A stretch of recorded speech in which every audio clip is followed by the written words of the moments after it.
atnāšu tos trauks. Kāpēc rīt viss piekaltīs nebūs labi? Nomazgā šodien, izdara visu šovakar, un rīts būs mierīgs. Nē, es pie Lauras iešu. Tu tik Paga. Kur tev jāskrien? Pulkstenis 9. Tūlīt būs 10. 9:30. Kāda Laura? Nu kā tur ir ballīte?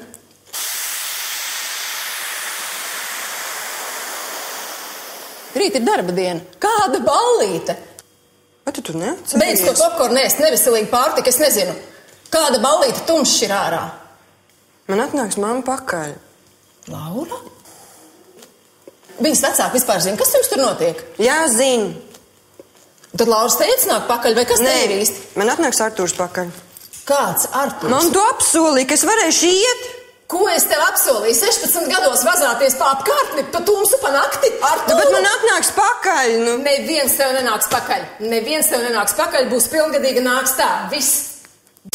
Vecāku uzdevums tā jauniešu posmā īstenībā ir uzlikt ierobežojumus un savā ziņā neuzticēties pārāk daudz.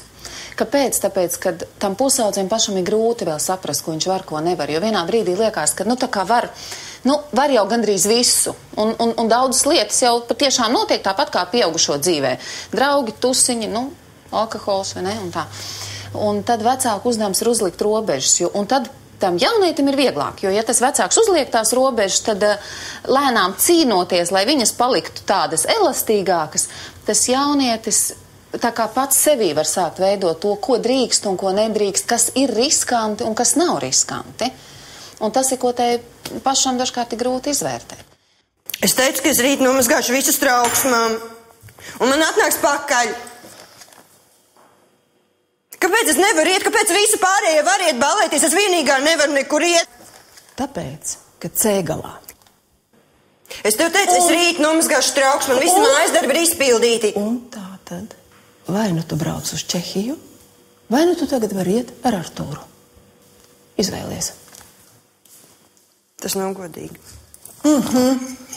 Es tev teicu, es... Skaties saskaņā ar Bērnu tiesību aizsardzību konvenciju. Kāpēc tu nevari mani palaist? Šito vienīgo reizi es tev prasu. Man ir sarunāts, mani tur arī gaidīs. Es nekad nekur nevaru aiziet. Kaut kur.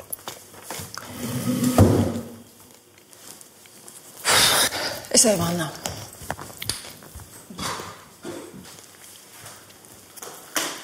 Stulbā mamma.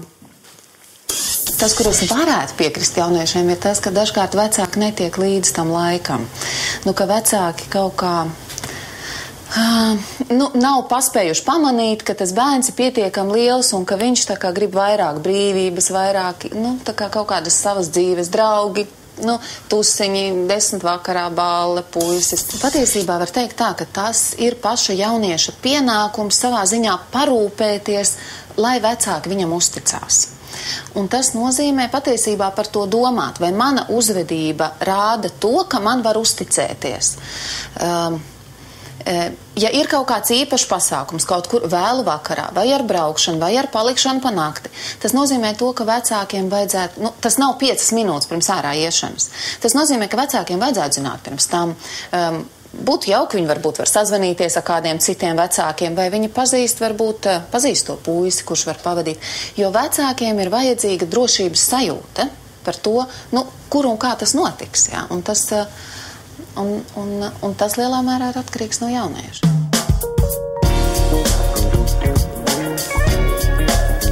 Kāpēc es jūtos apvainojusies?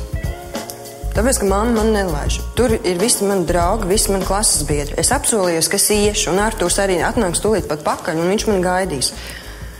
Kāpēc mamma vienkārši nevar man uzticēties un man palaist? Tur tak nekā tāda nav. Varbūt tur būs kaut kāds alkohols, jā, to es nenoliedzu. Bet vai tad no viena aliņa var būt kaut kas traks? Tam es neticu, un ja arī, piemēram, es negribu, neviens jau tev ar varu neko nevar izdarīt.